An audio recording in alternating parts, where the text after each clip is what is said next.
ایک دفعہ اور درود بھیجے مل کر محمد آل محمد پر. اللہم صلی علی محمد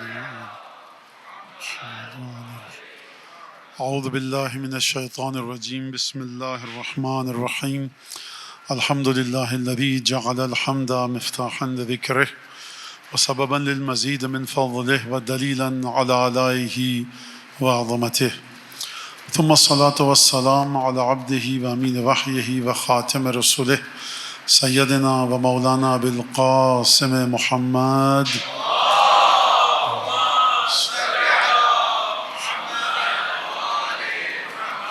وعلى أهل بيته الطيبين الطاهرين الذين أذهب الله عنهم الرجس وطهرهم تطهيرا.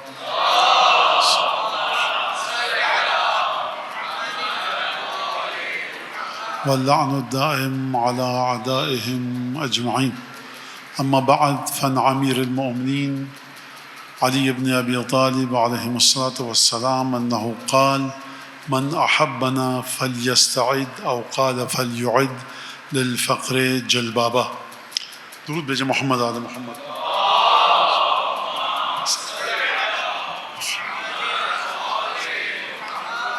عزیزان گرامی، پہلا عشرہ گزر گیا اور دوسرے عشرے کا آغاز ہو چکا ہے. مختلف مقامات پر مجالس ہیں. یقیناً آپ حضرات کے ذہن میں یہ سوال آیا ہوگا کہ خمسہ ہے، اس میں ایک موضوع پر گفتگو نہیں ہے، مختلف موضوعات ہیں. تو پہلے عشرے کی جو فضا ہوتی ہے وہ ذرا سی مختلف ہوتی ہے اور دوسرے عشرے کی یا دوسرے خمسے کی فضا مختلف ہوتی ہے. ایک تو یہ بات. دوسری بات یہ کہ مومنین کے ذہن میں سوالات ہیں احادیث کے بارے میں، روایات کے بارے میں، اور واقعاً کچھ روایات ایسی ہیں کہ جن کو سمجھنا شاید اوحدی من الناس، اکا دکا شاید کچھ لوگ سمجھ پائیں. تو اس کو ممبر سے بیان کرنا، اس کے لیے بہت سارے علوم کی ضرورت ہے. تو اگرچہ وہ بھی ناقابل فہم روایات ہیں، مشکل احادیث ہیں، لیکن ان کو ممبر سے بیان نہیں کیا جا سکتا کیونکہ عام مومنین کے لیے سمجھنا تقریباً ناممکن ہے. لیکن کچھ روایات ایسی ہیں کہ جو براہ راست جن کا ہماری زندگی سے تعلق ہے، کچھ احادیث ایسی ہیں جن کا ہمارے روزمرہ کی زندگی کے مسائل سے تعلق ہے. اس میں سے ایک یہی روایت ہے کہ جو میں نے آپ کے سامنے پڑھی. اور آپ کو میری گفتگو سمجھ میں آ رہی ہے؟ آواز واضح ہے سب کے لیے؟ ٹھیک ہے. تو جس میں سے یہی ایک روایت جو میں نے سرنامہ کلام میں پڑھی.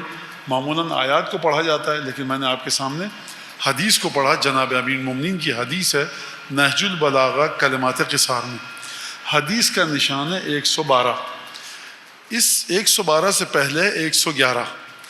111 کلمات قصار میں کلمہ قصر جو مختصر کلمات ہیں کلمات قصار میں، اس میں 111 اور 112 کو اگر دیکھا جائے تو بڑے نزدیک ہیں معنی کے لحاظ سے. حدیث ہے کیا؟ حدیث من احبنا فلیعد او قال فلیستعد للفقر جلبابا. فرماتے ہیں جناب امیر المومنین نہج البلاغہ میں اس نقل کے مطابق کہ جس نے ہم سے محبت کی، جو ہم سے محبت کرے گا، اور وہ سمجھ دے ایک بات کو کہ فقر اور غربت کے لیے اوڑھنی کو تیار کر لے. پہلی بات تو یہ کہ لوگ کہتے ہیں مولانا پھر فلاں شخص پیسے والا ہے، اس کا مطلب محبت اہل بیت نہیں رکھتا. جتنے غریب ہیں سب بہترین محبت اہل بیت رکھتے ہیں. محبت اہل بیت کا تعلق نہ امارت سے ہے نہ غربت سے. جتنے لوگ اچھی اچھی گاڑیوں میں آئے ہوں گے وہ بڑی شرمندگی کے ساتھ جائیں گے کہ لوگ دیکھیں گے تو کیا کہیں گے. یہ حدیث یہ نہیں کہہ رہی جو مومنین سمجھتے ہیں، جس کے بعد سوال کرتے ہیں کہ مولانا وہ پیسے والا ہے، وہ تو بڑا محب اہل بیت ہے، گریا کرتا ہے، نظر نیاز ماتم صدقات خیرات. حدیث کہہ رہی کہ ہم سے جو محبت کرے گا وہ فقیر ہوگا. حدیث یہ نہیں کہہ رہی. حدیث کچھ اور کہہ رہی ہے اور بڑے گہرے معنی کی طرف اشارہ فرما رہی ہے. حدیث دوبارہ پڑھوں آپ کے سامنے اور ترجمہ کروں اور پھر ہم اس حدیث کی تشریح میں داخل ہوں. من احبنا، جو بھی ہم سے محبت کرے گا. حدیث کا نشان کیا ہے؟ 112. اور اس سے پہلے میں نے کہا 111 حدیث نمبر ہے 111. من احبنا، جس نے بھی ہم سے محبت کی، جو بھی ہم سے محبت کرے گا. فلیعد للفقر جلبابا، وہ فقر کے لیے، غربت کے لیے جلباب اب لغت کے ماہرین نے مختلف خواتین جو سر پر کپڑا ڈالتی ہیں، جو چہروں کو ڈھانپتا ہے، جو سینوں کو بھی ڈھانپ لیتا ہے، یا وہ لباس کے جو آپ اپنا لباس پہننے کے بعد اوپر سے خواتین اوڑھنیاں اوڑھتی ہیں. ہمارے معاشرے میں خواتین اپنا شلوار قمیض ساڑی جو بھی کپڑے پہنتی ہیں اس کے بعد اوپر سے ایک اور کوٹ پہنتی ہیں، یا پہلے برقع ہوتا تھا اس کے بعد اپنے سر پہ چادر رکھتی ہیں. تو جو یوں سمجھ لیجیے کہ جو آخری لباس آتا ہے بدن پر حجاب کے بعد اس کو کہا جاتا ہے جلباب. مختلف 2-3 معنی کیے، ہم اس کے اندر نہیں جا رہے. فرض کیجئے جو میں نے آسان ترین معنی کیا کہ جو قرآن کے ساتھ حدیث کے ساتھ جڑ سکے، فقر کی اوڑھنی کو اوڑھنے کے لیے تیار کر لے. مولا کائنات جناب امیر المومنین یہ نہیں فرما رہے کہ جس نے ہم سے محبت کی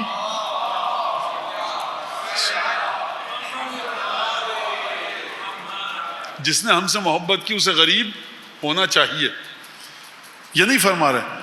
فرما رہے تیار کر کے رکھو، چوکنے رہو ہماری محبت کے مراحل کو طے کرتے ہوئے. کبھی بھی ایسے مسائل پیش آ سکتے ہیں کہ تم فقر میں مبتلا ہو سکتے ہو. یہ نہیں فرما رہے مولا کہ جو ہمارا محب ہوگا وہ غریب ہوگا. فَلْيُعِدْ کا مطلب ہے اعداد، حمزہ الف عین دال الف دال، اعداد. دوسری نقل جو ہم کو ملتی ہے اسی روایت کی، فَلْيَسْتَعِدْ استعداد. استعداد کا مطلب کیا ہوتا ہے؟ ایبلٹی. تیار رہو، آمادہ رہو، تمہارے اندر یہ پوٹینشل ہے کہ تم کبھی بھی فقر میں مبتلا ہو سکتے ہو. تو اب یہاں سے اگر آپ نے ترجمہ سمجھ لیا، للفقر جلبابا. پہلی بات تو یہ، اس سے پہلے جو حدیث ہے سہل ابن حنیف انصاری مولا کا شاگرد ہے، صحابی ہے. جنگ صفین جب ختم ہوئی، حکم ہوا، قرآن نیزوں پہ بلند کیے گئے، تو یہ پورا کا پورا قافلہ جناب امیر المومنین کا آیا کوفے.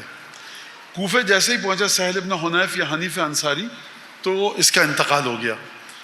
اور لوگوں نے کہا یا علی اس کا انتقال ہو گیا. تو مولا کائنات نے عجیب جملہ فرمایا، لو احبنی جبل لتحافت. اگر پہاڑ بھی مجھ سے محبت کرے گا تو ریزہ ریزہ ہو جائے گا. اس کا مطلب کیا ہے؟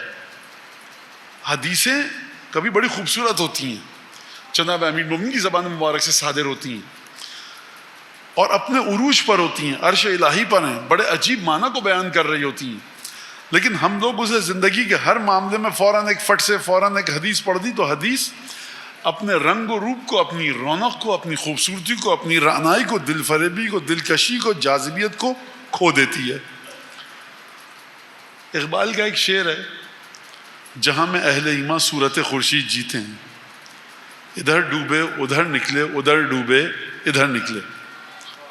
اچھا شعر ہے. اب یہ بھی ڈر رہتا ہے کہ کسی نے پڑھا ہو، کل اس کی ویڈیو ہو، اس کی ویڈیو کے ساتھ میری یہ ویڈیو جوڑ کے پیش کر دی جائے. مجھے نہیں پتا، دیکھیے سرکار شہر میں کیا ہو رہا ہے کیا نہیں ہو رہا. میں 6 مہینے پہلے تک پرائم منسٹر کا نام بھی غلط لے رہا تھا. تو کہتے کہ مولانا صاحب یہ نہیں ہے، یہ ہیں. تو اب کیا مجھے اس کا، میں یہ کہنا چاہ رہا ہوں کہ مجھے نہ اخبار پڑھنے کا ٹائم ہے نہ چیزیں دیکھنے کا، اور اسے مومنین کا لطف آدھے گھنٹے کی ویڈیو بھیجتے کہتے ہیں مولانا اس کو پوری کو پڑھ کے بتائیے یہ مولانا غلط کہہ رہے ہیں کہ صحیح کہہ رہے ہیں. تو ایسے نہیں ہو سکتا. لہٰذا میں اسے مثال دے رہا ہوں، نہ اس کو کوئی کسی چیز سے جوڑے. اب کوئی بھی سیاسی جماعت کا، مذہبی جماعت کا لیڈر آ گیا، اس سے پہلے اسٹیج پر سیکرٹری آئے گا، وہ کہے گا جہاں میں اہل ایمان صورت خورشید جیتے ہیں، ادھر ڈوبے ادھر نکلے، ادھر ڈوبے ادھر نکلے. اب میں تقاضا کرتا ہوں فلاں صاحب سے کہ وہ آئیں، یہ وہی اہل ایمان ہے جن کا ذکر اقبال نے کیا ہے. تو آپ اشعار کو جو بہت بلند و بالا مضامین رکھتے ہیں، اگر بے موقع بے محل پڑھیں، بے رب جگہ پر پڑھیں، تو شعر اپنی افادیت کو کھو دیتا ہے. جہاں ذرا سے کسی کے بیچارے کے کاروبار میں نقصان ہوا، کچھ ہوا، ایگریمنٹ نہیں ملا، تنخواہ نہیں بڑھی، آپ نے کہا دیکھو جو مجھ سے محبت کرے گا اس کے ساتھ یہی ہوگا، لہٰذا فقر کے لیے تیار رہو. ایک چیز ہے جو دنیاوی علت علل اور وجوہات کے سائے میں آگے بڑھتی ہے. میں نے نہیں پڑھا، میں نے اگر ڈگری لی تو انتہائی بیکار یونیورسٹی سے، نہیں لگ سکتی سورس میرے لیے، لہٰذا مجھے اچھی جاب نہیں ملے گی. دیکھیے لو احبنی جبل لتحافت، اگر پہاڑ بھی محبت کرے گا تو ریزہ ریزہ ہو جائے گا. آپ کو پڑھنا چاہیے تھا، وقت ضائع کیا، برباد کیا، آپ نے کھیلتے کودتے رہے، کاروبار کو سنجیدگی سے نہیں لیا، اپنے نظام الاوقات کو، ٹائم ٹیبل کو آپ نے سنجیدگی سے مرتب نہیں کیا. تو یہ محبت کی وجہ سے ضروری نہیں ہے کہ یہ آپ کے ساتھ ہو. ابھی حدیث آگے بڑھے گی تو پھر میں آپ کی خدمت میں مزید بات واضح ہو جائے گی. تو ترجمہ تو واضح ہو گیا.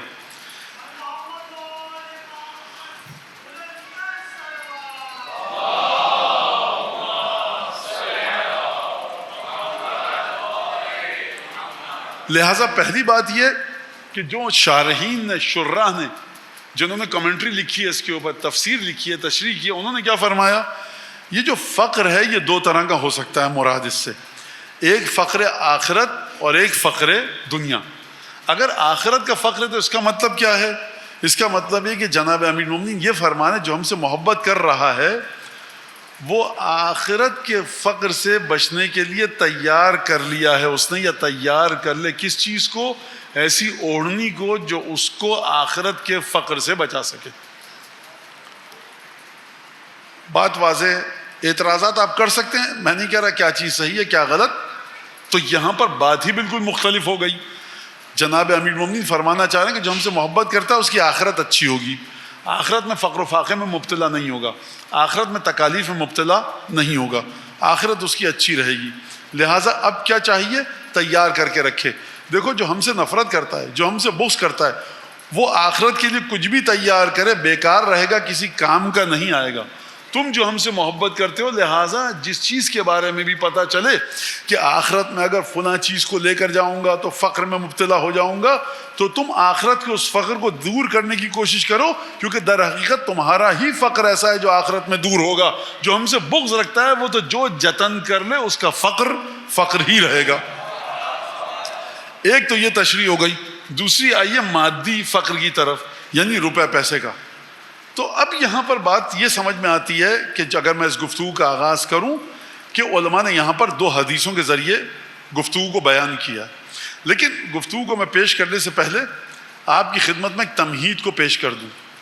اور اگر تمہید کو پیش کرنے سے پہلے آپ لوگ صلوات پڑھتے ہوئے، جس کے اندر طاقت ہے، جس کو برا نہ لگے، نوجوانوں سے کہہ رہا ہوں، حکم نہیں دے رہا، درخواست ہے دونوں ہاتھ جوڑ کے، کیونکہ مجھے پتا ہے کسی کے بیچارے کمر میں درد ہے، کسی گھٹنے میں درد ہے، کوئی ڈسک خدا نخواستہ. تو جو نوجوان ہے اگر ان کا پیر سن نہیں ہوا تو وہ صلوات پڑھتے ہوئے آگے آ جائیں آرام سے.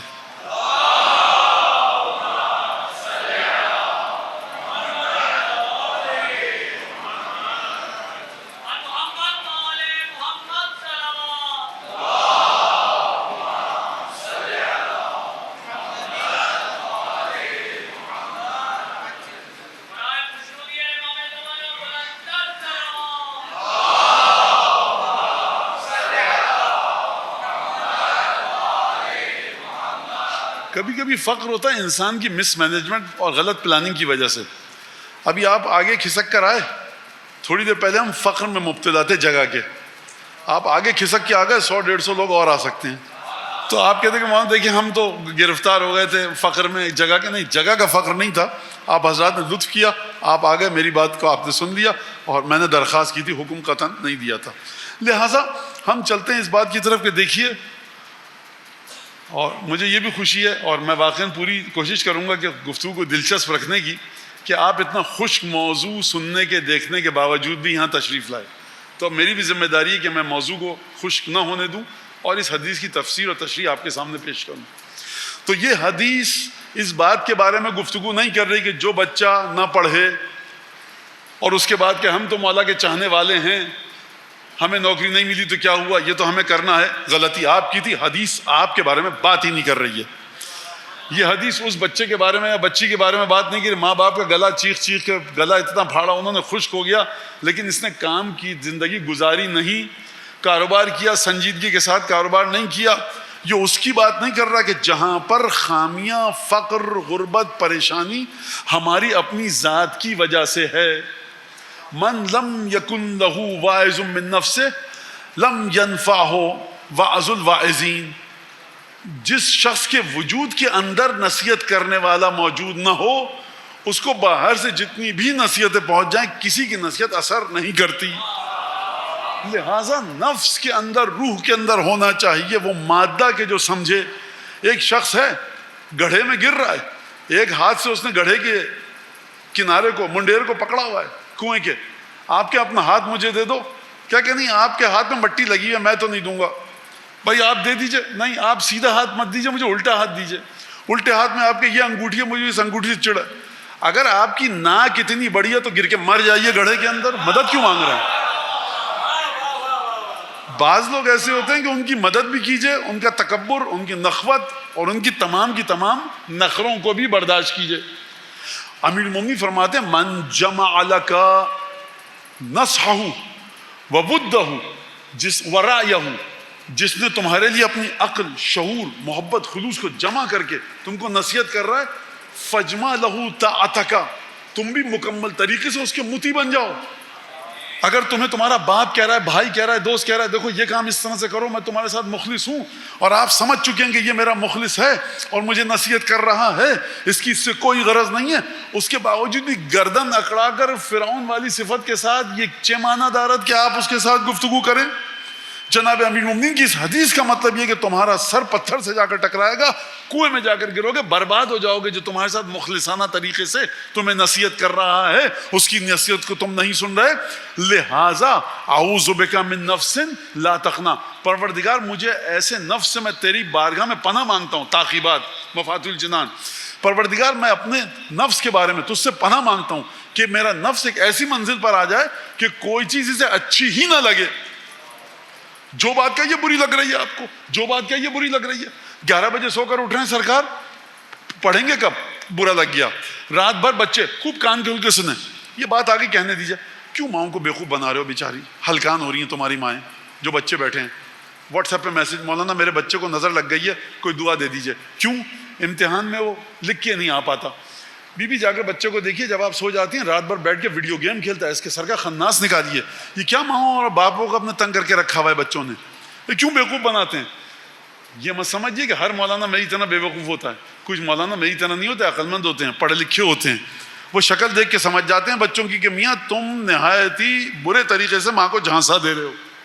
لہٰذا اگر بچے اپنا وقت ضائع کریں گے تو یاد رکھیے کوئی آپ کے آنسو پوچھنے والا نہیں ہے.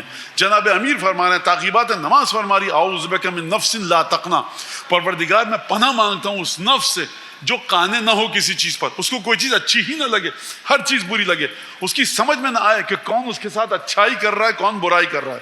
لہٰذا اس بات کو سمجھیے کہ یہ حدیث ہماری بدعمالیوں, ہماری حماقتوں, ہمارے تکبر, ہماری بے اعتدالیوں, ہمارا وہ خراب ٹائم ٹیبل, ہمارے سونے جاگنے اور اٹھنے کا ٹائم, وہ تمام کی تمام چیزیں جو ہماری زندگی میں آ چکی ہیں, اس کے بعد جو برائی آئے گی, کہتے ہیں نا خود کردارہ چارے چیز, جو انسان اپنے ہاتھ سے خود غلط کام کرے اس کا کوئی علاج نہیں ہے. یہ حدیث ہماری حماقتوں کے بارے میں بات نہیں کر رہی ہے, یہ حدیث بات کر رہی ہے. اب ایک موڑ پر آ گئی ہے میری گفتگو جہاں پر آپ کو چوکنا ہو کر بیٹھنا پڑے گا پوری توجہ کے ساتھ. یہ حدیث بات کر رہی ہے کہ مومن اپنی زندگی, دنیا, آخرت, قبر, قیامت کے لیے مکمل بھرپور کوشش کر رہا ہے, لیکن اس کے باوجود فخر میں مبتلا ہے. یہ فخر کہاں سے آیا ہے؟ یہ فخر آیا خدا کی دخالت کی وجہ سے. یہ فخر آیا خدا نے آپ کی زندگی میں انٹروین کیا ہے. یہ فخر اس وجہ سے آیا ہے کہ خدا نے آپ کے تمام منصوبوں کو کل عدم کر دیا ہے. یہ فخر اس وجہ سے آیا کہ خدا نے آپ کی بہترین پلاننگ کو نل اینڈ وائڈ کر دیا ہے. کس وجہ سے؟ ایک مشیت کے تحت ایک پروگرام ہے اس کے پاس جس کی وجہ سے اس نے آپ کے ساتھ یہ کیا ہے. اور اس آپ سے مراد کون ہے؟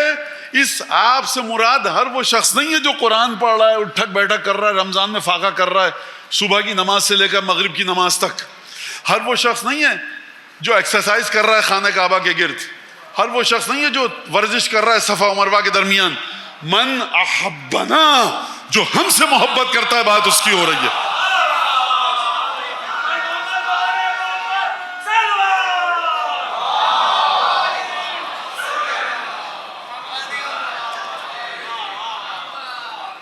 اب یہاں پر بہت بات پھیل جائے گی.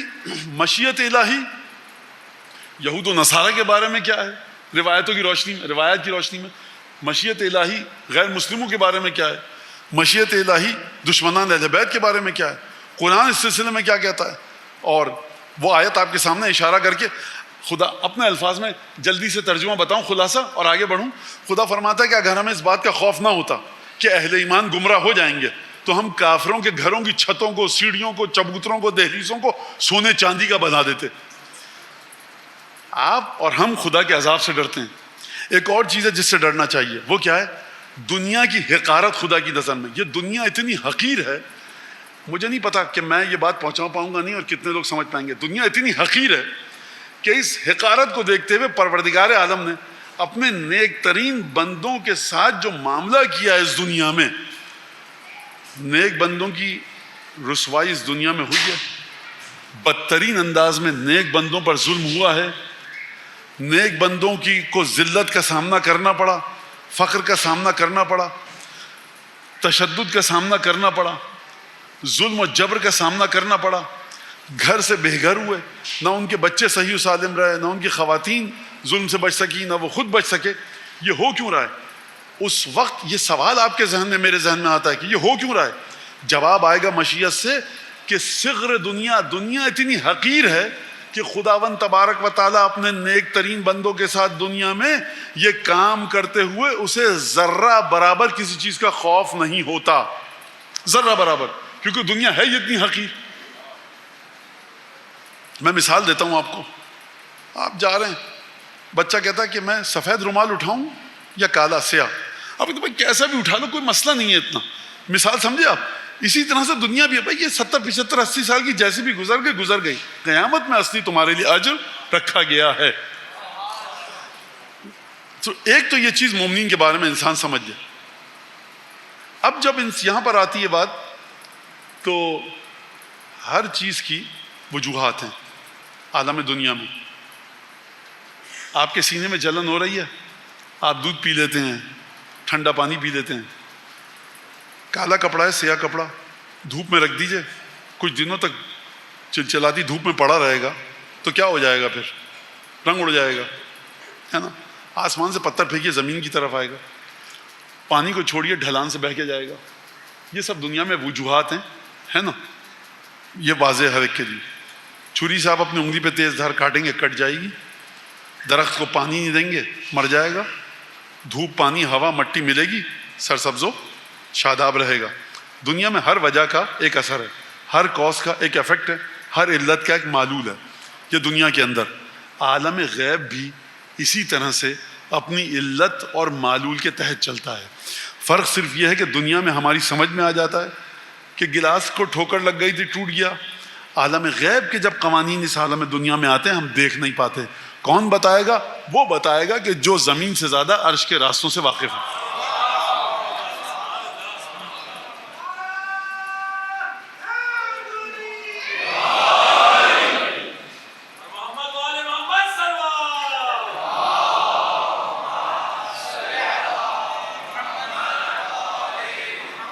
لہذا عالم غیب میں بھائی جو نماز کے سلسلے میں ٹال مٹول کرے گا اس کے لیے ایک اثر ہے.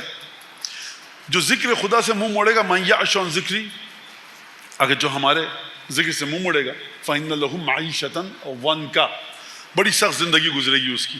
اب یہ تفسیریں ہیں ساری اس کی.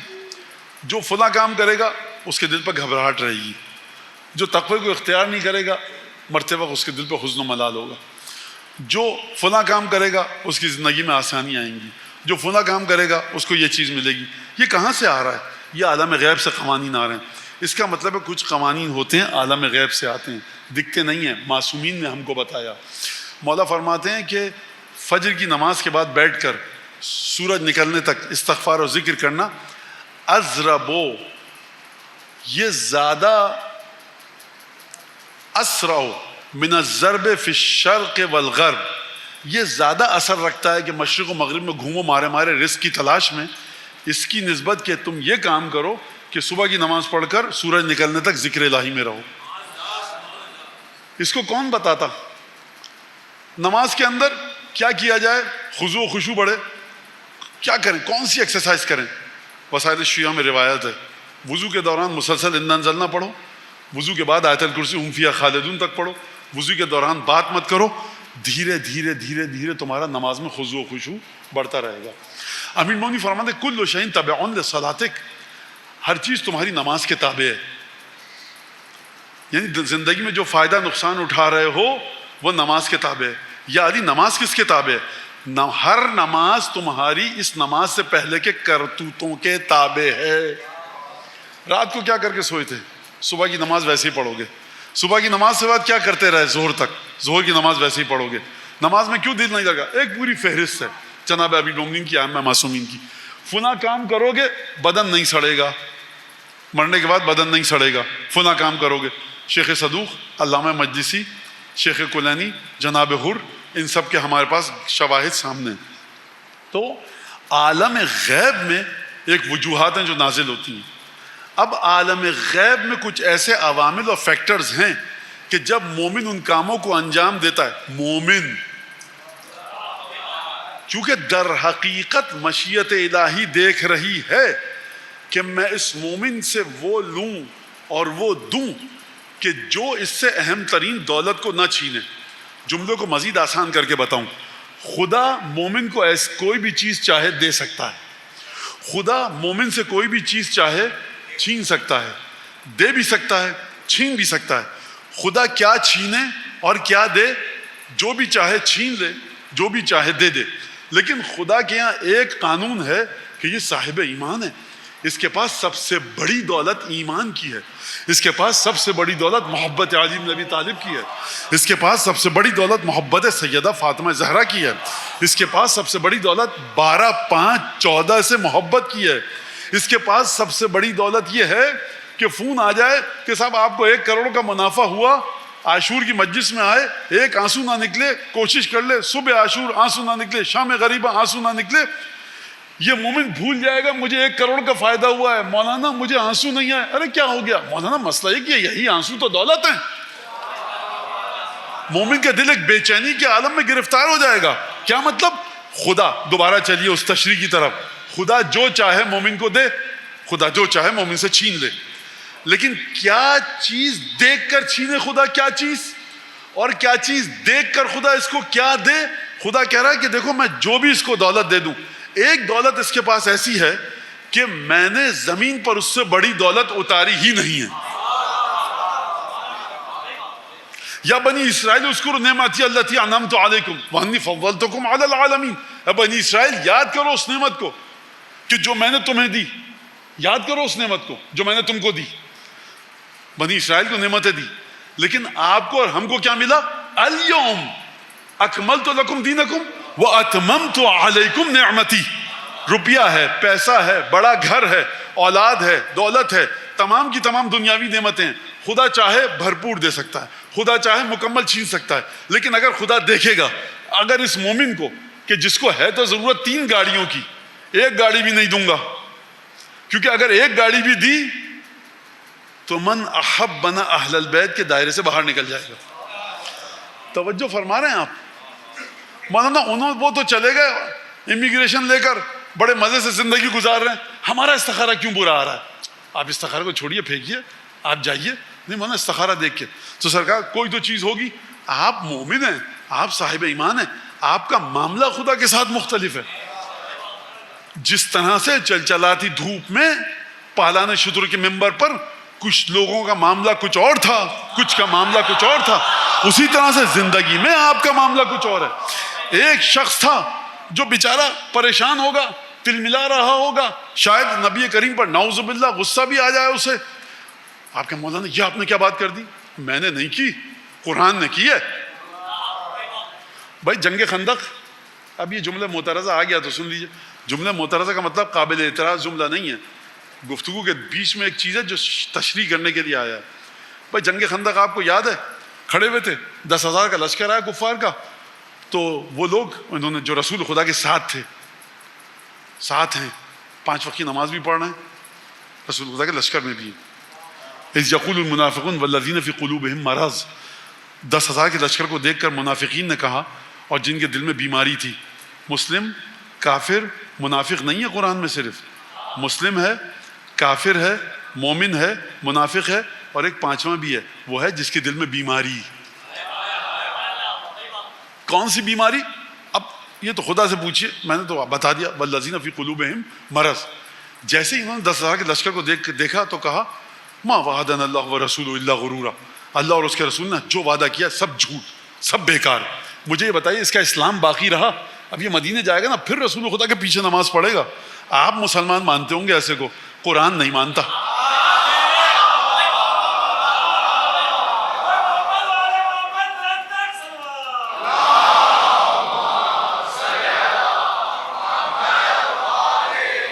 اب اس سے سمجھیے کہ غدیر کے دن جو معاملہ احب بنا اہل ایمان کا ہے. اہل ایمان کو سمجھ لیجیے کہ ان کا سلسلہ ہے کیا. اہل ایمان کا سلسلہ یہ ہے کہ جب جنگ کے اندر یہ آئے ہیں تو یہ حشر تھا. اچھا مولانا وہ تو جنگ تھی. مسجد میں واقعہ آپ جانتے ہیں, سورہ جمعہ میں آیت نہیں پڑھوں گا. ڈھول تاشے کو دیکھا, بیوپاری کو دیکھا, چھوڑ کے چلے گئے. ڈھول تاشے کو دیکھا, چھوڑ کے چلے گئے. اب جب رسول خدا چلا دی دھوپ میں کھڑا کیا ہوا ہے, وہ جو آگے چلے گئے ان کو پیچھے لاؤ, جو پیچھے رہ گئے ان سے کو جلدی جلدی آگے آئیں. اچھا یہ جو آگے چلے گئے تھے واپس آئے, اور جو پیچھے رہ گئے تھے ان سے کہا جلدی آؤ, تو یہ کس پر تھے؟ یہ تیز رفتار موٹر کاروں پر سوار تھے, یہ اونٹوں پر سوار تھے. اونٹ جتنی بھی تیز رفتار سے چل جائے کچھ گھنٹے تو انتظار کرنا ہوتا ہوگا. اب جو یہاں موجود ہیں تکلیف میں ہیں, کیوں کھڑا کیا ہوا ہے؟ اس میں وہ لوگ بھی ہیں جنگ کے مقام پر اعتراض کر چکے ہیں, اس میں وہ لوگ بھی ہیں کہ جو جمعے کی نماز میں چھوڑ کے جا چکے ہیں رسول خدا کو. تو اب آپ بتائیے ان کے دل کا جذبہ کیا, کیوں فضول میں کھڑا کیا ہوا ہے؟ ایک دوسرے سے پوچھا ہوگا, میرا تو یہی خیال ہے. تو اب آپ بتائیے, لیکن جب مسئلہ واضح ہوا اور اٹھایا گیا اس ذات کو تو لوگوں نے آ کے مبارکباد بھی دی, تمام کے تمام کام حل ہوئے. تو فرق کہاں پر ہے؟ فرق یہ ہے کہ من احب بنا, جو ہم اہل بیت سے محبت کرے گا اس کا حساب کتاب شروع دن سے جدا ہے. جب رسول خدا کے ساتھ تمہارا حساب کتاب جدا ہے تو سمجھ لو کہ مشیت کے ساتھ تمہارا حساب کتاب جدا ہے. اب جناب امیر گویا کہ یہ فرما رہے ہیں اس حدیث میں کہ دیکھو تمہیں نہیں پتا, ہماری محبت تمہارے دل میں ہے اور بہت سے دوسرے لوگ ہیں ان کے دل میں ہماری محبت نہیں ہے.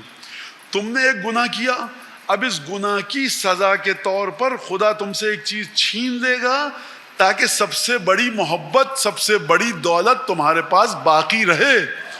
وہ جس کو تم نے دیکھا مولانا انہوں نے بھی وہی گناہ کیا, وہ تو بالکل ہٹے کٹے بھلے چنگے گھوم رہے ہیں, ان کے پاس وہ دولت ہی نہیں ہے جس کو بچانے کی خاطر خدا نے.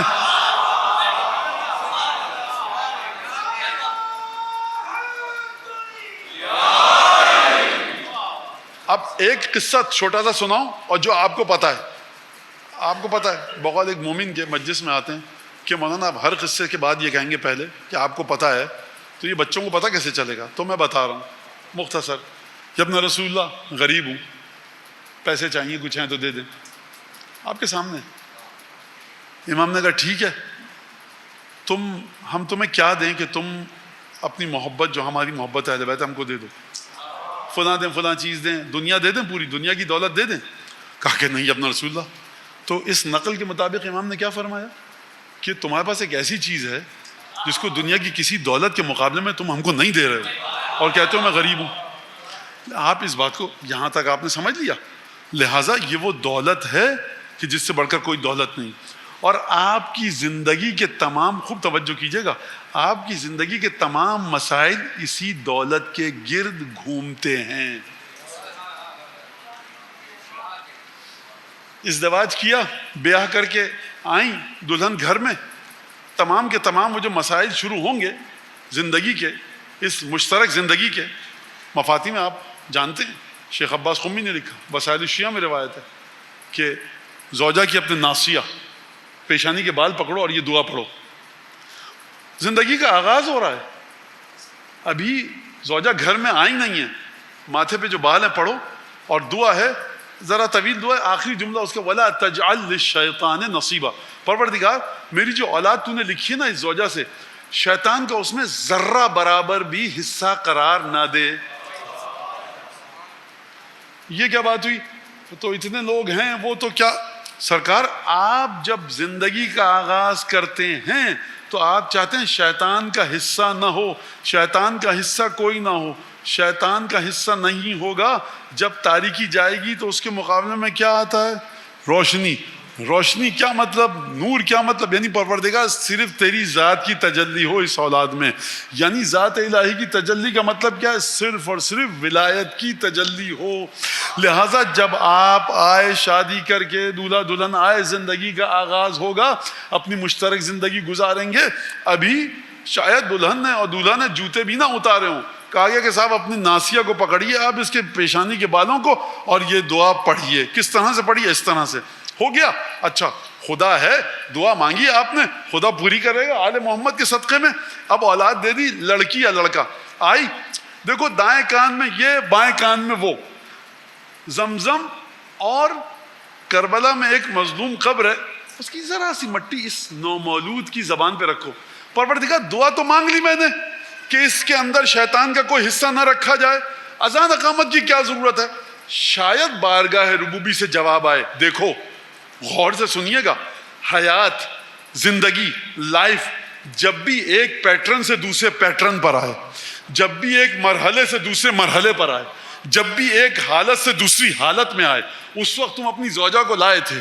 نہ کسی اولاد کا وجود تھا، نہ کسی اولاد کے تخلیق کے مراحل کا بطن مادر میں وجود تھا. ہم نے اتنے پہلے سے تیاری کروائی.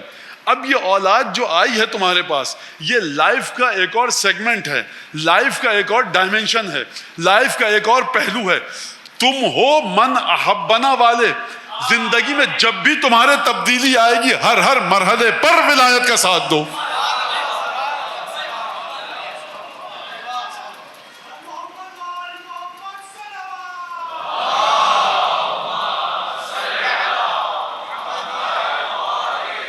یہ بچہ کسی تربیت کے قابل نہیں ہے. پھر آگے بڑھا، اور اس کے بعد جب آگے بڑھا کہا گیا نماز سکھاؤ، قرآن سکھاؤ، ہماری محبت اس کو سکھاؤ، جناب سیدہ کی تسبیح سکھاؤ. پروردگار جب زمزم منہ میں ڈال دیا، تربت سید الشہداء ڈال دی. اب بعض لوگ ہوتے ہیں، انہوں نے چٹکی بھر کے بیچارے بچے کے، سرکار چٹانے کا مطلب ہے کہ زبان پر ہلکا سا رکھ دیجئے. اور تربت سید الشہداء، مشہد کی مٹی نہیں، آپ کے گھر میں جو پاک سجدگاہ ہے اس کی بات نہیں ہو رہی ہے، بات ہو رہی ہے تربت سید الشہداء. قبلہ مشہد اور کربلا میں کیا فرق ہے؟ تو جا کر آپ پڑھیے پہلے مشہد اور کربلا میں کیا فرق ہے. آپ تعبد کو سیکھیے، آپ فقہ کو سیکھیے، آپ آل محمد کی شریعت کو سیکھیے. آپ کے ہاتھ میں کچھ نہیں دیا گیا شریعت کے سلسلے میں، جو کچھ ہے آل محمد کے ہاتھ میں ہے. لہٰذا جب بھی مومنین اپنی عقل کے ذریعے شریعت کے اندر دخل در معقولات کریں گے، سوائے بربادی کے کچھ نہیں ہے. تو اب آپ نے سمجھا. اور اس کے بعد جب حدیث یہ آتی ہے، ان اشد البلاء ان احسن البلاء ان اشد الناس بلاء، شدید ترین بلائیں، کٹھن ترین بلائیں جو لوگوں کو ملتی ہیں، انبیاء کو ملتی ہیں. اور ہمارے نبی سے زیادہ بلا، امتحان، تکالیف کسی کو نہیں ملی. فرمایا کٹھن ترین، شدید ترین بلائیں انبیاء کو ملتی. اس کے بعد ثم الامثل فالامثل، جو نبی سے جتنا نزدیک ہوگا اس کو سب سے زیادہ بلائیں ملیں گی. نبی کریم سے سب سے زیادہ نزدیک کون ہے؟ سیدہ امیر المومنین حسن حسین، سید سجاد، امام باقر، امام صادق، اور آئیے سلسلہ امامت کو لے کر. اور اس کے بعد کون ہے؟ سلمان، ابو ذر، حر، مسلم ابن اوسجہ، بریر، مسلم ابن عقیل. آپ کے پاس ناموں کی کمی ہے کیا؟ صبح تک گنتے رہیے، ہزاروں نام آپ کے پاس ہیں. لہٰذا کس وجہ سے؟ اس وجہ سے کہ انبیاء کو جو بلائیں دی گئیں وہ اس وجہ سے نہیں تھی کہ ان کی زندگی میں کوئی عدم توازن تھا. ان کو بلائیں اس وجہ سے دی گئیں کہ ان کے امتحانات تھے. لیکن ہم کو جو بلائیں دی گئی ہیں، مشکلات آتی ہیں، وہ ہمارے کسی نہ کسی ایسے فعل کی وجہ سے، یا تو ہمارا گناہ ہے، یا پروردگار دیکھتا نہیں مولانا کوئی گناہ نہیں کیا، ہو سکتا ہے کوئی گناہ نہ کرے. پروردگار دیکھتا ہے اگر یہ چیز دے دی گئی تب یہ گناہ کر لے گا، اگر یہ چیز دے دی گئی تو ولایت کے سلسلے میں کمزور ہو جائے گا. مولانا یہ تعویلات ہیں آپ کی ساری، اور یہ کوئی ایسی بات نہیں ہے، روایتیں ہیں سرکار اس کے اوپر تمام کی تمام. اور جو صلہ رحم کی ہیں، جو اپنی عمر بڑھانا چاہتا ہے، وہ رشتہ داروں کے ساتھ اچھا سلوک کرے. رشتہ دار مطلب خونی رشتہ دار، جن کا آپ کے ساتھ خونی تعلق ہے، ان کے ساتھ اچھا سلوک کرے. اور امام نے فرمایا اپنے اس صحابی سے کہ 3 دفعہ تمہاری موت تمہارے نزدیک آ گئی تھی، لیکن تم نے اپنے چچا زاد بھائی کے ساتھ وہ نیکی کی، تمہاری موت کو ٹال دیا گیا.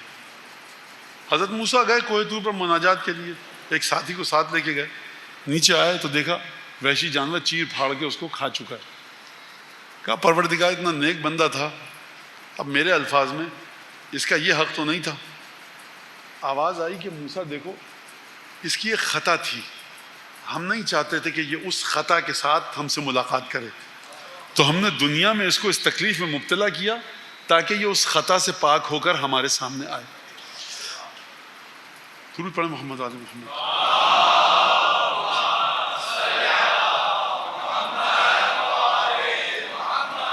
اب میں مختصر کروں اور اپنی تقریر کو نتیجے کی طرف لے کر جاؤں. اب آئیے محبت جناب امیر المومنین کی طرف.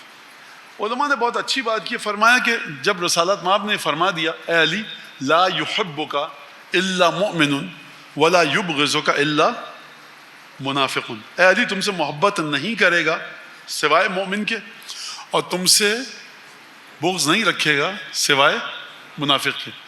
تو حب علی نام ہے ایمان کا اور ایمان نام ہے حب علی ابن ابی طالب کا. اور جناب امیر فرما رہے من احبنا، اور اس کے بعد دوسری پہلی حدیث لا یحبک الا مؤمن ولا یبغضک الا منافق پہلی. دوسری حدیث کیا ہے؟ ان البلا الی المؤمن اسرع من الماء فی المحدود، بلا مومن کی طرف اتنی اس سے بھی زیادہ تیزی سے آتی ہے کہ جتنی تیزی سے پانی ڈھلان میں بہتا ہے. امیر المومنین گئے اپنے ایک ساتھی کے پاس، صحابی کے پاس، بخار آ گیا تھا، عیادت کے لیے گئے. کہا کہ جانتے ہو کیوں ہوا یہ؟ کہا کہ نہیں. کہا کہ تم فلاں جگہ گئے تھے، میرا غلام آیا تھا، تم کھڑے ہو گئے اس کے لیے. وہاں پر اس نے کہا کہ اب وہ جناب امیر کا دشمن تھا، وہ شخص جناب امیر کا دشمن بیٹھا ہے، مولا کا غلام آ گیا اور یہاں کونے میں مولا کا چاہنے والا بیٹھا ہے. اب بتا ادھر بھی چاہنے والے ہیں، ادھر بھی، ہر جگہ. کوئی کہ مولانا آپ نے ادھر اشارہ کیوں کیا تھا؟ اب سب چاہنے والے ہیں. تو چاہنے والا بھی بیٹھا ہے اور ایک مولا سے بغض رکھتا ہے، نفرت رکھتا ہے، وہ بیٹھا تھا. مولا کا غلام آیا وہاں پر، تو یہ چاہنے والا کھڑا ہو گیا اور مولا کے غلام کو سلام کیا، اکرام کیا. کہا کیوں کھڑے ہوئے؟ کہا کہ کس کا غلام ہے؟ یہ صاحب کھڑے ہوئے اور نے دو تماچے، ایک تماچہ جڑ دیا مولا کے غلام کے.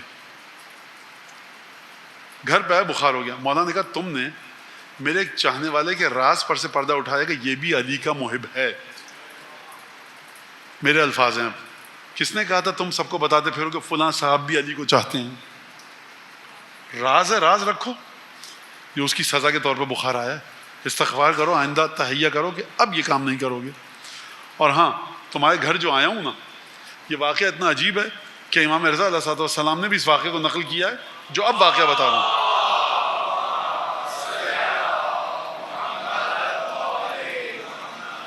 کہ اس واقعے کو نقل کیا. جناب امیر گئے. اچھا، جب آپ کے گھر میں کوئی آئے گا تو بڑا کوئی متقی مرج تقلید آ جائے آپ کے گھر میں، آپ پھولے نہ سمائیں گے. وہ بیچارہ جتنا بھی کہتے ہو کسی کو مت بتانا، مومن کا دل ٹوٹ جائے گا. تو میں مرج تقلید میرے گھر میں آیا، تو فخر کریں گے آپ، مرج تقلید آیا. تو جناب امیر بھی جانتے ہیں. کہا دیکھو خبردار، لا تفتخر علی اخوانک بہذا، یہ جو ہم تمہارے گھر میں آئے ہیں اپنے بھائیوں کے سامنے کل اترانا مت کہ علی میرے گھر میں آئے تھے. یہ ہم پر شرعی ذمہ داری ہے کہ مومن کی عیادت کے لیے جائیں. فخر مت کرنا، تہیہ کرو، توبہ کرو کہ آئندہ سے یہ نہیں کرو کہ تمہاری طبیعت ٹھیک ہو جائے گی. تو اب آپ سمجھے کہ کون بتائے کہ مومن کے اس راز پر سے پردہ اٹھانا کہ یہ بھی علی کا چاہنے والا ہے، اور جس کی وجہ سے جناب امیر کے غلام کے چہرے پر تماچہ لگ جائے. تماچہ اگر اس کے چہرے پر لگا ان صاحب کے اس کام کی وجہ سے تو سزا تو ملے گی، تو بخار تو آئے گا. لہٰذا انسان کے مال میں، عزت میں، جان میں، جسم میں، مال میں اور انسان کی عزت میں، انسان کی بدن کی طاقت میں خدا کا حق ہے. اگر خدا کا حق نہیں دو گے، نہج البلاغہ فرماتی کہ خدا زبردستی تم سے اس حق کو لے گا اور وہ حق تم سے چلا جائے. عزت میں حق تمہارے حق ہے، اس عزت کو استعمال کرو کسی مستحق کے کسی مسئلے کو بچانے کے لیے. مال ہے، مال خرچ کرو اس کو بچانے کے لیے. اگر نہیں کرو گے تو مال کم ہو جائے گا، عزت کم ہو جائے گی، جان کے اندر جسم میں کوئی تکلیف آئے گی. لہٰذا ملتا ہے ہمیں علامہ مجلسی کی بعض دختران کے بارے میں، بیٹیوں کے بارے میں، کہ جب بھی چوٹ لگتی تھی الحمدللہ رب العالمین کہتی، کیونکہ محدثہ تھی، مفسرہ تھی، ان کو پتہ تھا.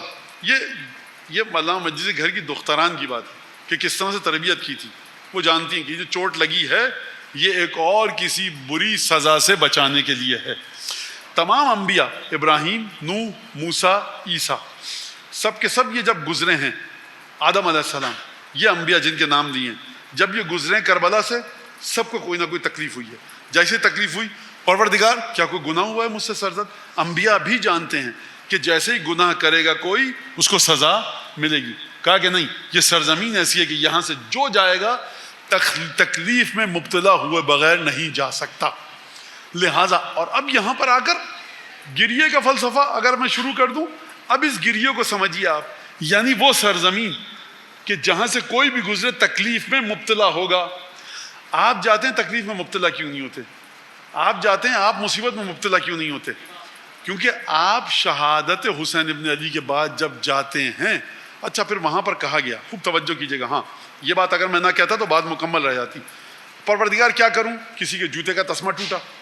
نوح اپنی کشتی سے جب اترے سرزمین کربلا پہ گئے، پروردگار دخلنی فی قلبی حزن، میرے دل میں ایسا غم آیا ہے اس سے پہلے نہیں آیا، ایک گھبراہٹ آئی ہے. عیسیٰ کے پیر میں تکلیف ہوئی، موسیٰ کے جوتے کا تسمہ ٹوٹ گیا. آدم نے جا کر کہا کہ پروردگار دل پہ ایک بوجھ ہے کہ دیکھو یہ سرزمین ایسی ہے، اب کیا کریں پروردگار؟ کہا کہ حسین کو یاد کرو، قاتل پر لعنت کرو اور آگے بڑھو. اس سرزمین کی شرط یہ ہے، انبیاء کو سمجھایا جا رہا ہے، لہٰذا آپ جب جاتے ہیں تو جو انبیاء کو حکم دیا گیا، جس کے بعد انبیاء کو اجازت ملی اب سرزمین کربلا کو چھوڑو، آپ کس عقیدے کو لے کر جاتے ہیں؟ آپ کس چیز کا تہیہ کر کے جاتے ہیں؟ کربلا جانا ہے گریہ تو کرنا ہے، کربلا جانا ہے ماتم تو کرنا ہے، مولا کے قاتل پر لعنت تو بھیجنی ہے. تو اب آپ کی سمجھ میں آیا کہ ائمہ کے قاتلوں پر لعنت یہ ڈھکوسلا کھیل نہیں ہے. انبیاء جو بلند ترین مقام عبادت پر تھے، کربلا میں کوئی عبادت کام نہ آئی، قاتل حسین پر لعنت کرو. پروردگار اجازت دے 2,00,000 رکعتیں پڑھ لوں، قاتل حسین پر لعنت کرو. پروردگار گریہ کرنے کی ضرورت کیا ہے؟ میں موسیٰ ہوں، اتنی نمازیں پڑھی ہیں، رات کو تہجد کی، اس میں گریہ کیا. حسین ابن علی کا حساب الگ ہے.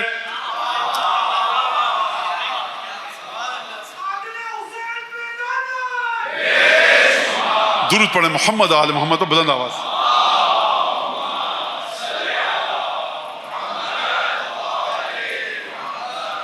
لہٰذا سب سے جو بدترین بلا ملے گی وہ کس کو ملے گی؟ انبیاء کو، اور انبیاء کے بعد ان کو جو انبیاء سے جڑے ہوئے ہیں. مولانا سے مومن کہاں ہیں؟ آپ ہر مجلس میں اور ہر نماز میں ہر رکعت میں 3 دفعہ آپ یہ اقرار کرتے ہیں کہ ہم بلا کے لیے تیار ہیں، لیکن ایک ایسا ذکر کرتے ہیں کہ جو بلاؤں کو ٹال دیتا ہے. مغرب کی نماز میں کتنے سجدے کرتے ہیں آپ؟ 6. رکوع کتنے کرتے ہیں؟ توضیح مسائل میں تو 3 ہے، بقیہ مجھے نہیں پتا آپ کتنے کرتے ہیں. 3 رکوع کرتے ہیں، توضیح مسائل میں لکھا ہو، اور 6 سجدے.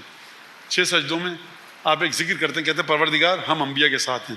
کیسے؟ جب آپ کہتے ہیں سبحان ربی الاعلی و بحمدہ تو اٹھ نہیں جاتے، آپ کہتے ہیں اللہم صلی علی محمد و آل محمد. یہ تمہارا تعلق کیا ہے؟ ہمارا تعلق ہے آل محمد کے ذریعے رسول اللہ سے. آپ کا تعلق رسول اللہ کے ساتھ ہمہ شمہ کے ذریعے نہیں ہے، ہر غیر معصوم کے ذریعے نہیں، آل محمد کے ساتھ ہے.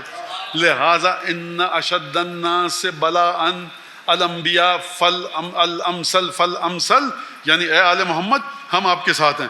دیکھو ہمارے ساتھ ہو تو یہ مشکلات آ جائیں گی، لیکن اب میں تقریر کو اختتام کی طرف لے کر جاؤں کہ آل محمد کا حسن دیکھیے، لطف دیکھیے. صحیفہ سجادیہ یقیناً سب کے گھروں میں ہوگی. 5ویں دعا کو جا کر پڑھیے گا صحیفہ سجادیہ کی. اس میں امام سجاد نے اگر میں کہوں 20 طرح کی دعائیں مانگی ہیں، 18 دفعہ آل محمد پر درود بھیجا ہے.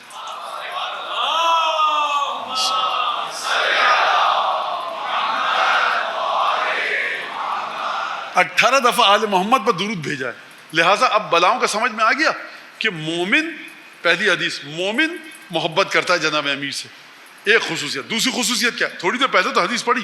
دوسری خصوصیت کیا ہے مومن کی؟ مومن کی دوسری خصوصیت یہ ہے کہ مومن کی جانب بلائیں تیزی کے ساتھ آتی ہیں.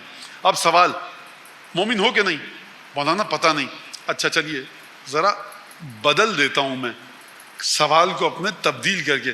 جناب امیر سے محبت کرتے ہو کہ نہیں کرتے؟ جناب امیر سے محبت مولا کے روزے کے دروازے سے محبت ہے, مولا کے صحابیوں سے محبت ہے. ہم سلمان کی محبت کو آج تک نہیں سمیٹ پائے, آپ مولا کی محبت کی بات کر رہے ہیں. تو ہے محبت جناب؟ ہاں ہے. تو اس کا مطلب ہے کہ مومن ہو گئے. پھر امیر المومنین کی محبت کے ذریعے ایمان کی رمق کو تلاش کیجئے. توجہ فرمائی آپ نے. اگر مومن ہے, جناب امیر کی محبت ہے, اور مومن کے علاوہ کوئی محبت نہیں کرے گا, تو پھر تیار رہے کہ تیزی سے بلائیں آئیں گی جس طرح سے پانی ڈھلان میں بہتا ہے. تو ایک تو چیز یہ. اب سوال یہ کہ بتایا کیا ہم کو ائمہ نے؟ اب یہاں پر معجزہ ہے ائمہ کا. معجزہ دروازہ خیبر اکھیڑنا نہیں ہے, معجزہ مردے کو زندہ کرنا صرف نہیں ہے, معجزہ پتھر کو سونا بنانا نہیں ہے.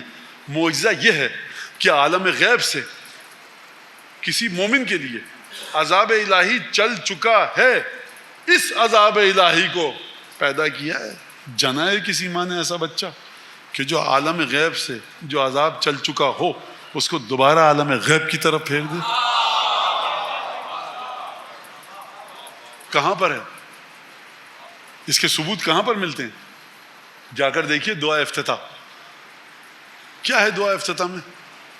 اللہم انا نشکو الیک فقد نبینا وغیبت ولینا وشدت الفتن بنا وتظاہر الزمان علینا. یہ تمام کی تمام دعائیں ہیں. پروردگار زمانہ ہمارے خلاف ہے, نبی دنیا سے جا چکا ہے, ہمارا امام غائب ہے, قلت عددنا ہماری تعداد صاحبان ایمان کی کم ہے, کثرت عدونا صاحبان ایمان پر حملے ہو رہے ہیں بڑے, دشمنوں کی کثیر تعداد ہے. یہ مصیبتیں ہیں کہ نہیں ہیں؟ ہیں. پروردگار ان مصیبتوں کو ٹال. دعا افتتاح یہ نہیں کہتی. دعا افتتاح ان مصیبتوں کا ذکر کرنے کے بعد فرما رہی ہے اللہم فصل علی محمد وعلی محمد.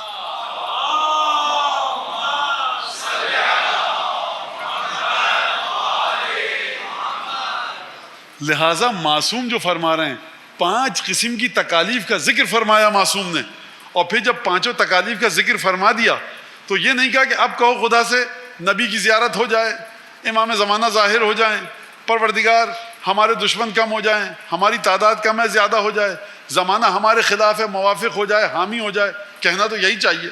میں پہلے بھی کہہ چکا ہوں حضرات کے سامنے, مولانا ہمارے گھر میں بجلی نہیں ہے, پانی نہیں ہے, گیس نہیں ہے. تو اب آپ جب دفتر میں جائیں گے کمشنر صاحب کے تو کہیے گا کمشنر صاحب دیکھیے بجلی نہیں ہے, گیس نہیں ہے, پانی نہیں ہے. وہاں پر جا کر اگر آپ کہیں کمشنر صاحب دیکھیے ہمارے گھر میں ہمارے محلے میں نہ بجلی ہے نہ گیس ہے نہ پانی ہے, لیکن آپ درود پڑھیے محمد آل محمد پر, تو کمشنر کہے گا کہ کیا دماغ تمہارا چل گیا؟ تو بتاؤ تو اب کیسے لائٹ دی جائے, بجلی دی جائے, گیس دی جائے, پانی دیا جائے؟ اس کا مطلب یہ کہ اگر معصوم بلاؤں کا ذکر کر رہے ہیں اور اس کے بعد درود پڑھنے کو کہہ رہے ہیں, اس کا مطلب ہے بچپن میں جو تمہاری ماؤں نے تم کو سکھایا تھا نا, ہر درد کی دوا صلی علی محمد, یہ معمولی ذکر نہیں تھا.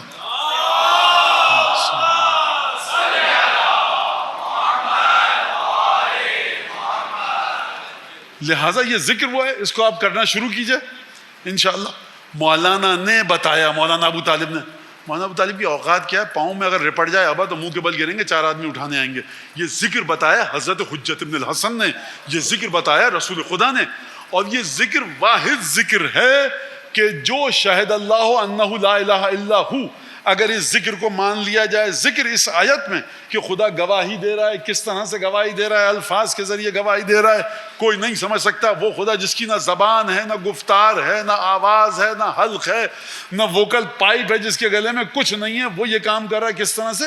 اگر کہا جائے یہ ذکر ہے, اس ذکر کے بعد جو دوسرا ذکر ہے قرآن مجید میں وہ ہے ان اللہ و ملائکتہ یصلون علی النبی یا ایھا الذین آمنوا صلوا علیہ وسلموا تسلیما.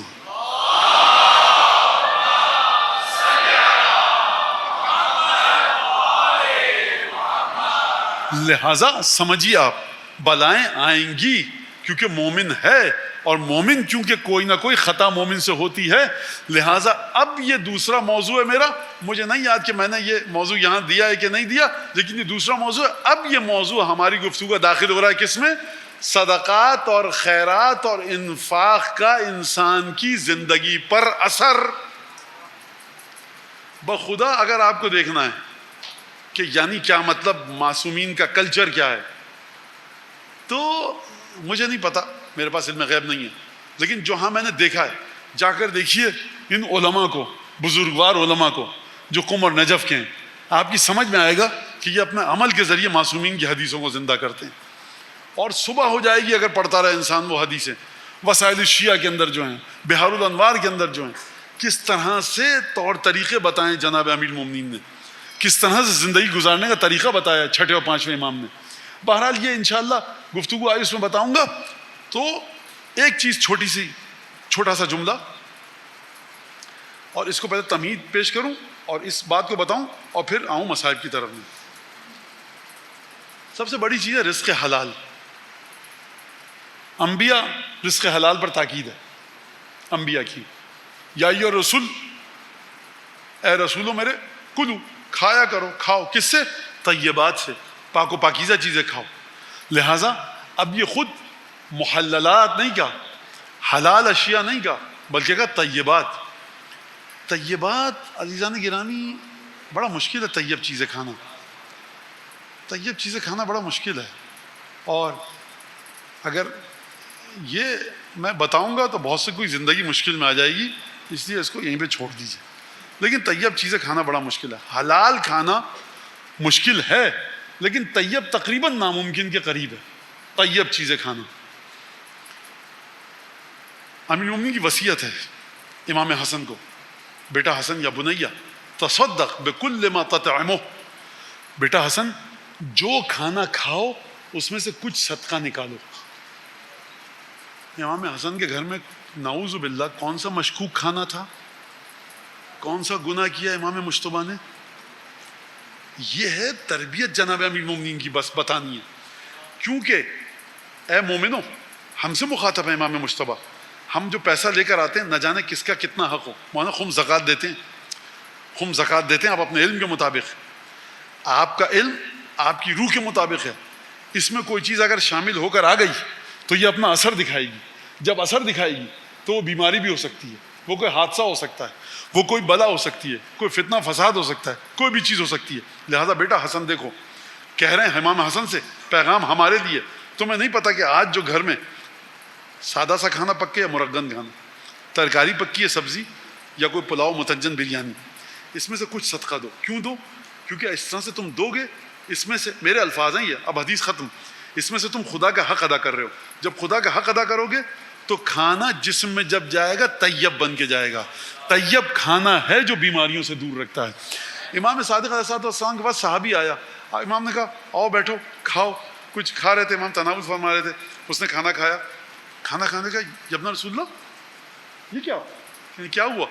کہا کہ جہاں بھی دوستوں کے گھر میں کھانا کھاؤں تو میرے معدے کے اندر، اب آج کل کے دور میں ایسیڈیٹی ہوتی ہے اور نفخ معدہ، یعنی میرا پیٹ تشنج کا شکار ہو جاتا ہے، ایک اسٹفنس آ جاتی ہے، سخت ہو جاتا ہے میرا معدہ، اینٹھ جاتا ہے، اکڑ جاتا ہے.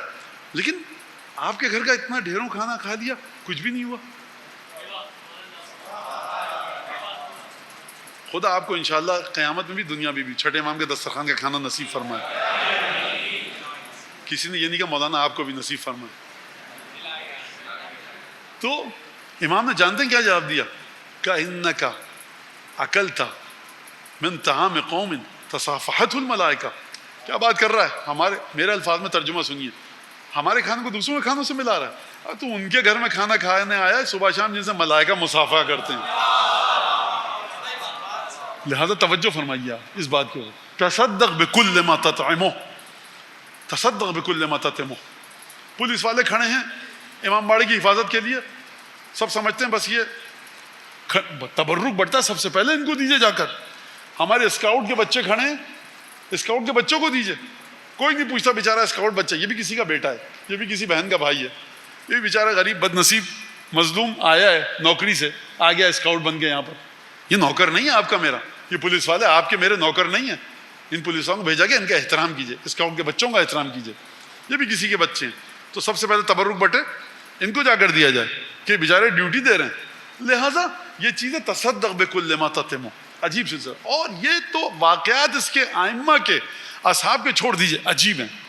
لیکن سرکار جو صدقہ اہل بیت نے دیا ہے کس طرح سے دیا کہ عجیب انداز سے صدقہ دیا ہے اہل بیت نے. مجھے نہیں پتا آپ کے یہاں رسم ہے کہ چراغ بجھائے جاتے ہیں کہ نہیں, لیکن بہرحال اگر نہیں ممکن تو چھوڑ دیجئے. دیکھیے یہ جو ایام ہے نا, رہن دیجیے, اگر زحمت ہوگی تو رہن دیجیے. یہ جو ایام ہے نا آپ, یہ اب ہے امتحان جناب زینب. سید الشہداء کے حلق مبارک پر چھری پھری, سید الشہداء کا امتحان ختم ہو گیا. سید الشہداء پہنچ گئے اپنے اجداد کے پاس, شرعی ذمہ داری ختم, جو وعدہ کیا تھا نبھا لیا. لیکن جناب زینب نے گروہ نسوانیت سے تعلق کے باوجود وہ امتحان دیے ہیں کہ جو مرد نہیں دے سکتے. آپ کل جلوس میں گئے, 10 محرم تھی, شام غریبہ سنی, اس کے بعد شام غریبہ میں گئے, سبیل پانی کی شربت ہے, دودھ کا شربت, چائے, نہ جانے کیا کیا تبرکات مل رہے ہیں. خوب سیر ہو کے کھائیے, کوئی پابندی نہیں ہے. آپ کو اپنے گھر والوں کے بارے میں فکر نہیں ہے, ورنہ وہ گھر والے بھی مجلس میں, خواتین ہم بھی مجلس میں ہیں, موبائل موجود ہے. کتنی آسانی کے ساتھ عزاداری کی آپ نے, اور اس کے بعد اجر دیکھیے, اہل بیت کی رحمت کو سمجھیے. گاڑی سے اترے, 4 قدم چل کے امام باڑے میں بیٹھے, واپس آئے شام غریبہ کی مجلس سن کے, شربت بھی پیا, تبرک بھی کھایا, سکون سے گھر پہ زوجہ بھی موجود, بچے بچیاں بھی موجود, بچھونے پہ سوئے, صبح کو دفتر جائیں گے. اس غور سے سننا, اس آرام دہ عزاداری کے ساتھ کیا ثواب دیا گیا. تم نے فاطمہ کے دل کو خوش کیا, تم نے رسول اللہ کے خدا کے دل کو خوش کیا. آپ زمین پر بیٹھے ہیں نا, زمین پر بیٹھے ہیں, آپ کے سامنے بچھونا ہے. ابھی 24 گھنٹے پہلے نا رباب, فروا, بی بی زینب, سکینہ, رقیہ, فضہ, امیر المومنین کی بیٹیاں, امیر المومنین کے ننھے ننھے پوتے, آپ جانتے ہیں کہاں بیٹھے ہیں؟ سروں پر سایہ نہیں ہے, جلے ہوئے خیموں کی راکھ پر بیٹھے ہیں. میں کہوں شہزادی, جب 11 محرم کو سفر کا آغاز ہوگا, مجھے نہیں پتا میں کس کو آپ پرسہ دینے آئے ہیں. اس بی بی کو پرسہ دیں کہ جس کی 4 سال کی بچی کے رخسار سرخ ہیں, یا اس بی بی کو پرسہ دیں کہ جس کی بچی کے کانوں سے خون بہہ رہا ہے, اس بی بی کو پرسہ دیں کہ جو اپنے 6 مہینے کے بچے کی لاش کو جنگل میں ڈھونڈ رہی ہے, یا اس بی بی رباب کو پرسہ دیں کہ جس کی مانگ بھی اجڑی ہے, گود بھی اجڑی. اس فروا کو پرسہ دیں کہ جس نے اپنی آنکھوں کے سامنے 13 برس کے قاسم کے زخمی بدن کو دیکھا. جناب لیلا کو پرسہ دینے آئے ہو, اس لیلا کو کہ جس کے 18 برس کے بیٹے کے کلیجے میں برچی چبھی. آپ کبھی جناب فروا کو یاد کیجئے, پرسہ دیجئے, کبھی جناب رباب کو, کبھی جناب خدیجہ دختران امام حسین کو, کبھی پرسہ دیجئے اولاد عقیل کو, امام سجاد کو, ان سب کو پرسہ دیجئے. لیکن میں کہوں گا عزیزوں, آپ نے پرسہ دیا. جب بھی رباب کا دل گھبراتا ہے نا, جلے ہوئے خیموں کی راکھ پہ بیٹھیے. آپ تصور کیجئے, کچھ خواتین ہیں, دور سناٹے میں فرات بہہ رہا ہے, وہاں لشکر اشقیاء ملعون حیوانات سے بدتر, نجس العین حیوانات سے بدتر دشمن اہل بیت. اور یہاں کون بیویاں ہیں؟ کل تک عباس بھی تھے, علی اکبر بھی تھے. میں ایک جملہ کہوں آپ سے, آپ جا کر مقاتل پڑھیے, آپ جا کر مقاتل پڑھیے. شب عاشور آپ کو گفتگو مل جائے گی. کسی مقتل نے بی بی رباب, کسی نے جناب فروا, بی بی سکینہ, رقیہ, جناب خدیجہ دختر امیر المومنین, بی بی زینب کی گفتگو, علی اکبر کی سید الشہداء کے ساتھ, غلام جون کی امام حسین کے ساتھ, مولا عباس کی گفتگو کس کے ساتھ؟ امام حسین کے ساتھ. بیویوں کی گفتگو اپنے محرموں کے ساتھ مل جائیں گی آپ کو مقتل میں. شام غریبہ میں آپ کو کوئی گفتگو کسی کے ساتھ نہیں ملے گی. اس کا سبب آپ جانتے ہیں کیا ہے؟ اس کا سبب یہ ہے, ہر بیوی اتنے اضطراب کے عالم میں تھی, ایک دہشت کے عالم میں تھی کہ کرے تو کیا کرے, جلے ہوئے خیموں پر رسول کی بیٹیاں بیٹھی.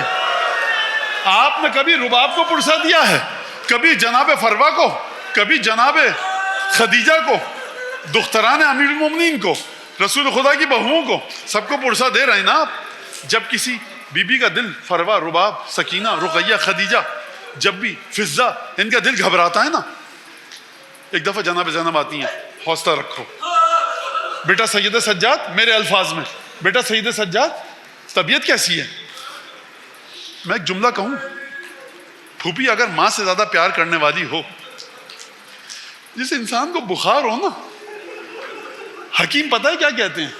کچھ دوا نہیں مل رہی نا، اس کو ٹھنڈا پانی دو اور پیشانی پر ٹھنڈے پانی کی پٹیاں رکھو۔ میں کہوں گا میری بی بی زینب تیری مظلومیت کے قربان جائیں، جب امام وقت کے پاس جاتی ہوں گی نا، بیٹا سید سجاد کیا کچھ چاہیے تو نہیں؟ یہ مظلوم امام کہے تو کیا کرے؟ بخار سے بدن پھک رہا ہے، پانی کا گھوٹ نہیں ہے۔ آخری جملہ کہہ کر آپ کی زحمت کو تمام کروں، جس بیوی کا دل گھبراتا ہے نا، وہ جناب زینب کے پاس جاتی ہے۔ مجھے یہ بتائیے ان میں کوئی بیوی ایسی ہے کسی کا بیٹا مارا گیا، کوئی بیوی ایسی ہے شوہر مارا گیا، کسی کی بیٹیاں مظلومیت کے ساتھ، کسی کے بھتیجے مارے گئے، ایک بیوی ہے یہاں پر ایسی کہ جس کے بھتیجے بھی مارے گئے، جس کے بھانجے بھی مارے گئے، جس کے بیٹے بھی مارے گئے، جس کا بھائی حسین بھی مارا گیا، ایک نہیں دو نہیں، جس کے 18 محرم مارے گئے۔ ارے یہ بیوی کس کے پاس جائے؟ یہ بیوی کس سے پرسے کی در؟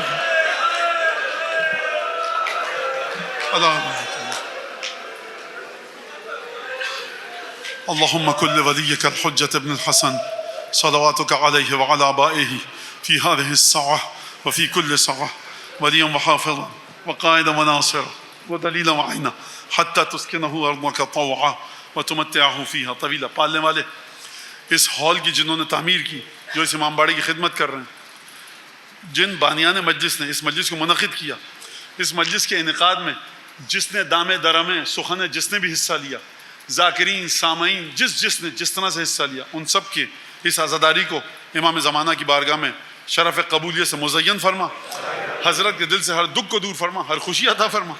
پروردگار ہمارے پرسے کو پنجتن 12 امام 14 معصومین خاصتاً جناب خدیجہ رسول خدا کی بارگاہ میں قابل قبول فرما۔